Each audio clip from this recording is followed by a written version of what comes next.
На 10 месецов Сојузот на синдикати на Македонија излегува повторно на улиците со блокади и протести пред институциите кои немаат слух за работникот, вели председателот на ССМ Слободан Трендафилов.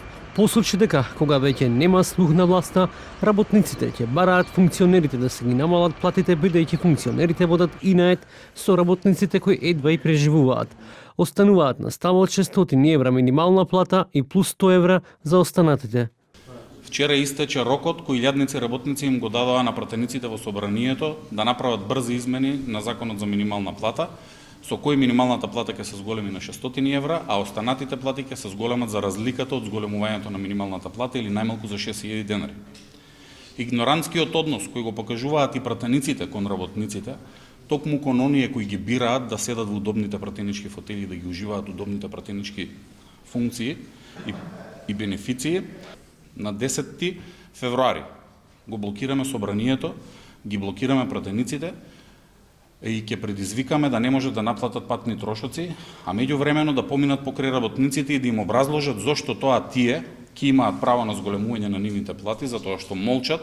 Ресорниот министер за економија и труд Бесар Дурмиши вели дека тие остануваат како наблюдувачи во диалогот помеѓу работниците и работодавачите, но дека како влада не можат да се мешаат.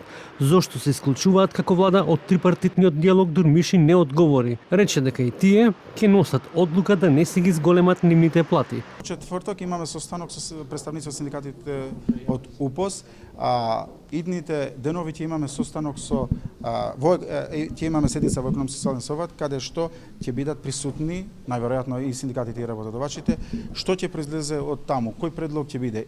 Ако биде прифатен од сите чинители, односно од сите членови од економски-социјален совет, ние како влада, односно како министерство ресорно сме таму да ги поддржиме. Во меѓувреме, во четврток останува синдикалците пре УПОС да седнуваат на маса со влада за да се договорат што е прифатливо, што не за двете страни.